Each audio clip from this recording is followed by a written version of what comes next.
All right, the man joining me in studio right now has a stripes for a reason because he wants to keep you safe. The Sarge, Paul Tapao, on behalf of GPD and Crime Stoppers. Hafaday, welcome back. Hafaday, hey, thanks for having me. It's been a while. All right, well, one thing that we have noticed is, we talk to you all the time, every single day, and you've actually been telling us in our WhatsApp group chats that the number of vehicular thefts has been on the rise. Is that just because it's summer, or, is it? Yeah, it's pretty much crime of opportunity again. And, when we get that information coming from the constituents, and the beautiful thing about that, I'm not saying that the crime in itself is the beauty of it. The beautiful thing about it is that when a victim of a vehicle theft is actually gets all the information and they post it in their WhatsApp chat group, it's really shared amongst a lot of members within that group. And it's also sent to us to be disseminated into the respective neighborhood watch chat groups that we are a part of. So when we vet that information and we give it out to the community, and that's why you're seeing a lot of small snippets of photos of vehicles that have been stolen and actually been reported by the community. And you're also seeing a lot of photos of it actually being recovered based on information that's provided to the community. So when we get the information that comes our way, asking us if we can put the information out via social media, we vet the information, we confirm it with the registered owner, and we tell them where we're going to put it. We're going to send it to a Sinahanya Neighborhood Watch Group, a Barrigada Neighborhood Watch Group. So you're hitting it by the masses, and you also have eyes out in the community that's paying attention to details: make, model, color, license plates, distinctive markings such as stickers, damages to the vehicle. These are significant markings that can help aid in actually reporting that to the police. And that's one thing that we try to teach our neighborhood watch groups is the power to report and to have the confidence in how do you report it. Well, as far as the WhatsApp groups themselves, these aren't groups that you folks at GPD necessarily set up. These are set up by a lot of the times the mayors, maybe a family, a bunch of classmates, like a condo complex, like for all the tenants in there. They just set them up so that everybody can be aware and be safe. Yeah, absolutely. And that's it. You hit it on the head. It's the empowering yourself with awareness and information sharing. And it's important that we say that because when you are empowered with information, you have now the tools to effectively be a steward in your community by reporting what's actually happening. And when you recall the incident that happened with that active shooter situation, we were inundated with so many calls or so many information that was flooding the social media platform that we actually had to vet it. And we actually reached out to the respective neighborhood watch commanders to please refrain from putting any additional posts because it's going to come from here.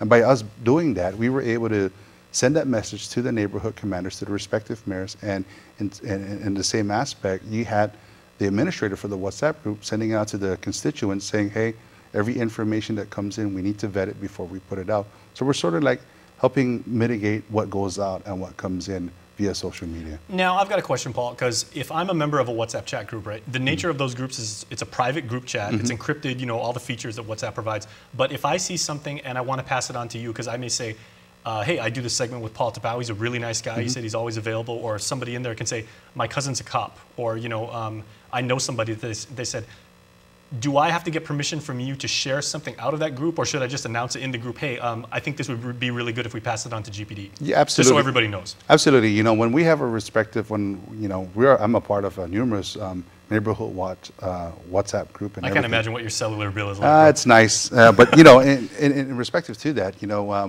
anything that's safety and security within the community, there's an understanding between 300 members that are in that particular group that, hey, if this needs to go to GPD, then this information that's shared right now is going to go to GPD. So there's an understanding. Now, in the event where the person feels like, wait, maybe I shouldn't have done that, then, again, any person that's placed in that WhatsApp group is vetted, and, the consensus goes out. Can this guy be, this particular person be a prospect member of our functioning neighborhood watch program? Because the whole concept is to just provide an avenue where the community members can actually have that look, listen, and report knowledge to how to report crime, how to properly report crime, how to receive the information and report the suspicious activity. So if you're sending that information out, there's absolutely nothing wrong with that because that's information that we need.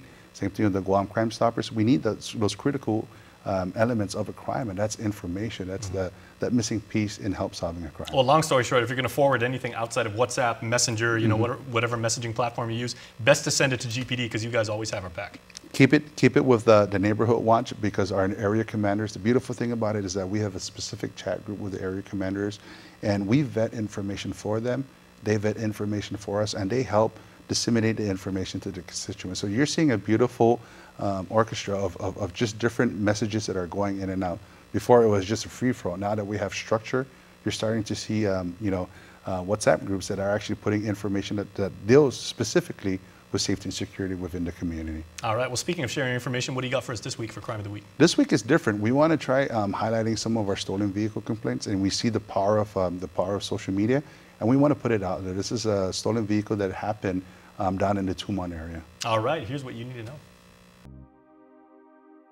The Guam Crime Stoppers is reaching out to the community for assistance in reference to a theft of a motor vehicle. On Thursday, July 11th at around 9:30 p.m., the owner of a 2003 black Toyota Tacoma bearing Guam license plates, Yankee November 3961, left his vehicle parked, secured, and unattended within the gravel parking lot of the Slingshot in Tumuni. The owner of the vehicle returned to his car around 1 a.m. and only to discover that the car was missing. Now, the Guam Crime Stoppers is asking the help from the community in reference to the stolen vehicle complaint. If anyone has any information about this crime or any other crime, you can call our 24-hour hotline at 477-HELP, that's 4357, or submit a tip online at guam.crimestoppersweb.com. All calls will remain completely confidential, and a cash reward of up to $1,000 could be paid if the information provided leads to an arrest and a grand jury indictment. Your call does make a difference.